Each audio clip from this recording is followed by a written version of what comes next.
This problem is going to work through Chapter 10, Problem 42. So to understand your competitive position, you have examined the reliability of your product as well as the reliability of your closest competitor's product. You've subjected each product to abuse that represents about a year's worth of wear and tear.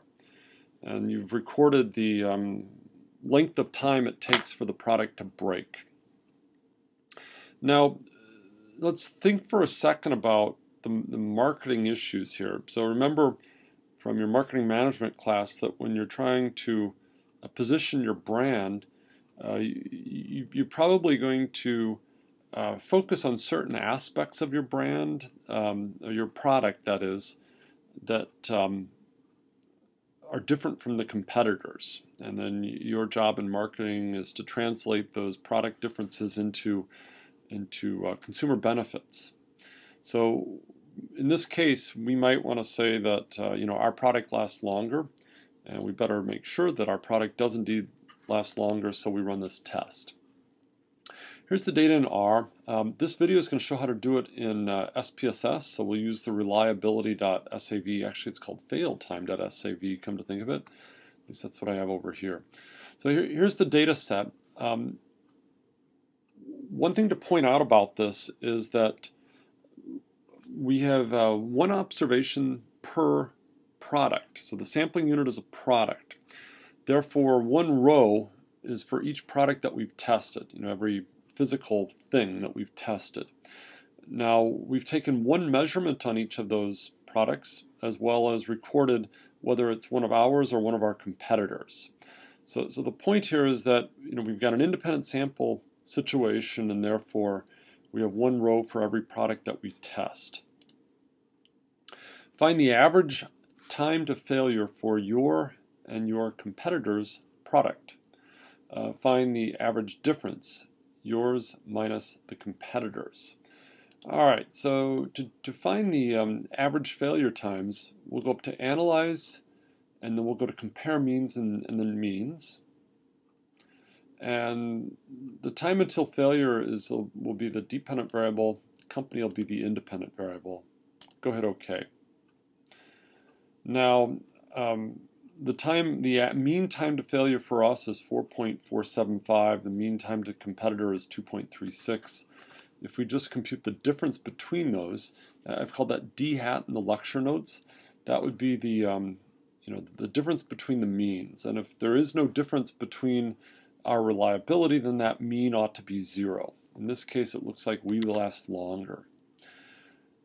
Find the so one thing, we really should look at our data first. So I don't like to just jump in and find means. We should look at our data with a box plot. So we'll go up to Graphs, Legacy Dialog, and then we'll go to Boxplot. Use simple box plots. The variable is going to be days until failure. Company will be the category variable. Go ahead, OK. And what we see is that we have a bit of a mess. So remember, there's maybe 4 things that we pay attention to with box plots. One is the center. So the center of this distribution for our product is a bit higher than for the competitors, suggesting that we last longer. Second thing we pay attention to is spread.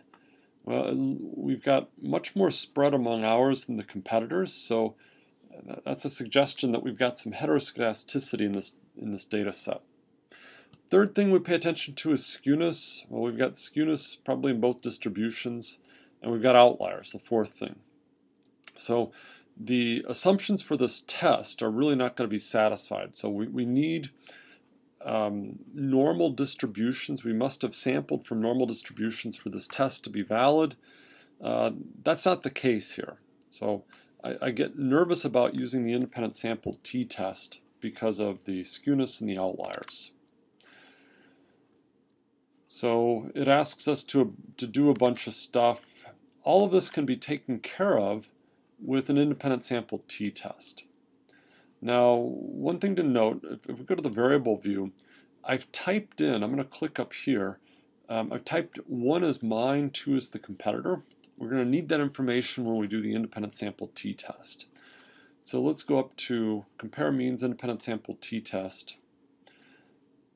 Days until failure will be the test variable, company will be the grouping variable. Now this is where we use that information. We're going to compare group 1 with group 2.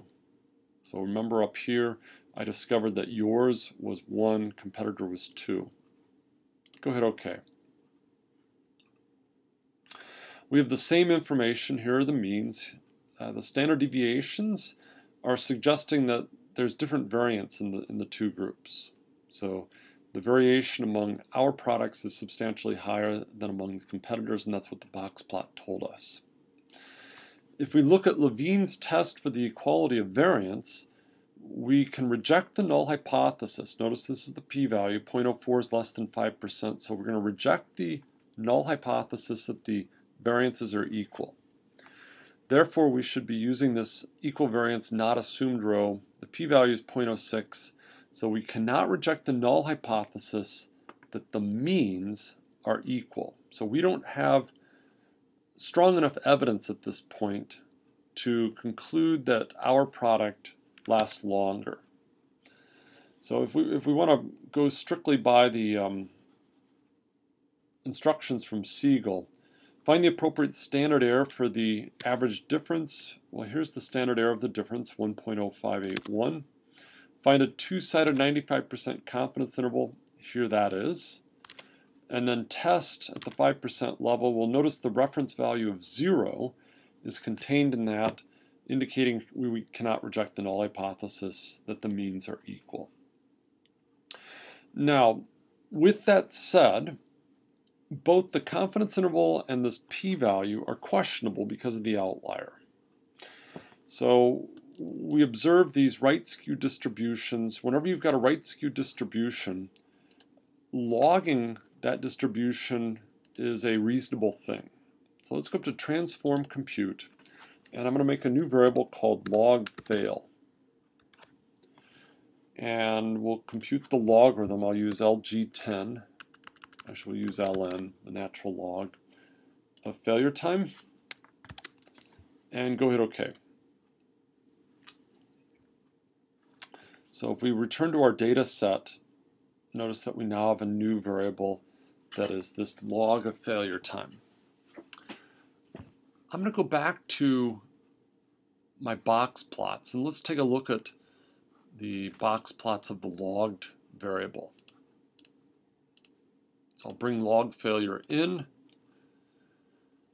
and what you'll see is that the log has cleaned up our data substantially. So the right skewness is gone. The outliers in the right tail of the competitor distribution are gone, although we now have one outlier in the other tail. Moreover, the variances of these two distributions are more comparable.